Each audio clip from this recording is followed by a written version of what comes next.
Yani ni hisia tu ambayo unaona kwa nini wewe kila siku nikija State House ninakupata ama ninasikia mnazungumza na rais sana, akawa yani kwa lugha ya Kimombo, sijui kwa Kiswahili aitwaje, akawa na insecurity.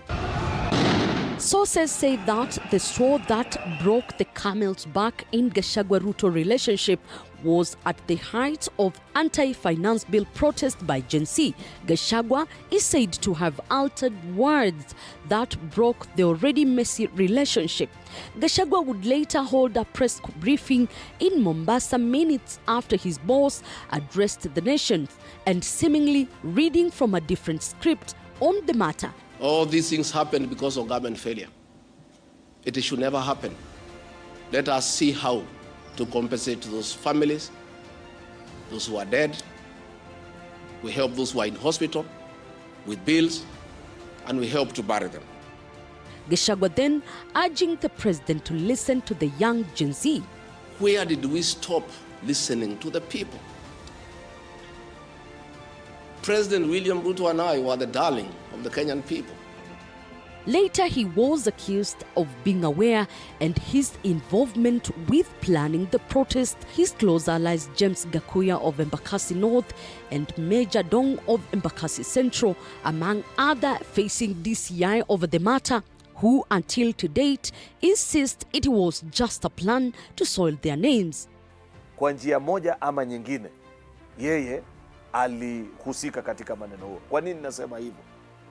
Ninasema hivyo kwa sababu hapa Nairobi mji huu umegawanyika kwa eneo tofauti tofauti ambazo wanasiasa kadha wa kadha wana ushawishi wa vile mambo yanafanyika.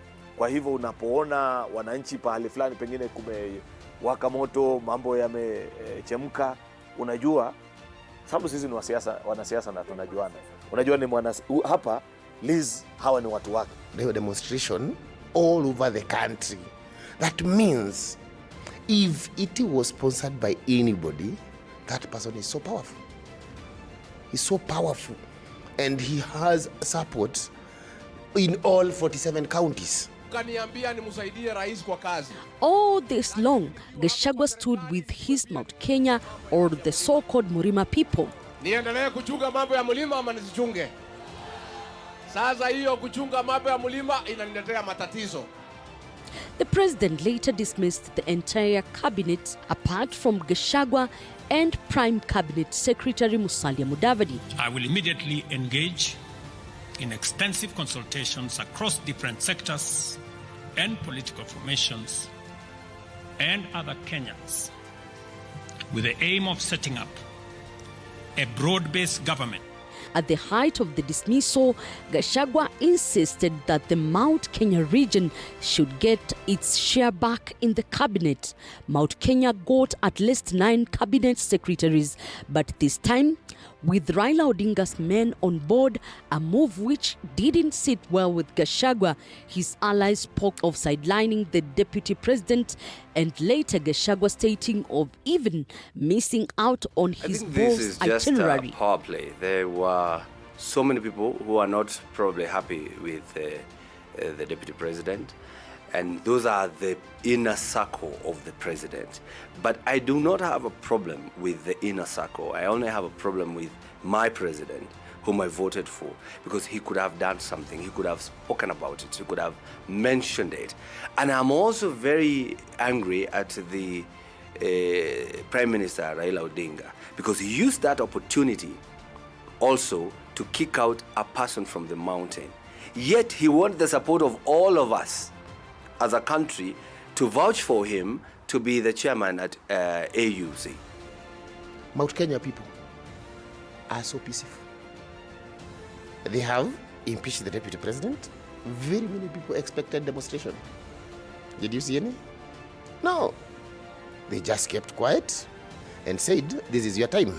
Do what you want. Our time is coming. And our time, I believe, is 2027. Yeah. I can tell you for free, it is a script that was prepared and well thought of by people trying to create grounds to impeach Rigathi Gachagua.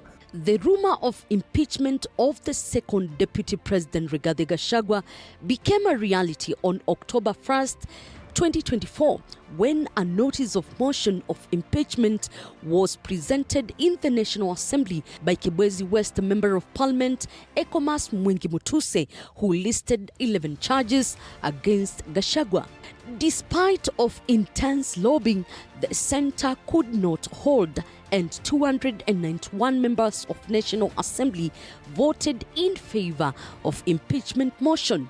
And therefore, honourable members, I urge you to find that Mr. Rigathi Gachagua, in his assertions about shareholding and a company, it was not in reference to political parties, it was in reference to regions, it was in reference to communities, and the evidence that we provided remains uncontroverted, and this ground must be confirmed.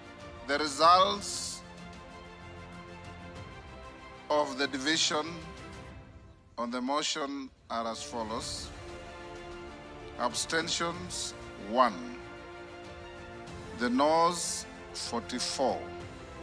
The ayes 281. So the ayes have it. October 8th, 2024, 291 members of Parliament gave a nod to the impeachment motion against the second Deputy President Rigathi Gachagua, this being an historic moment under the new Constitution 2010.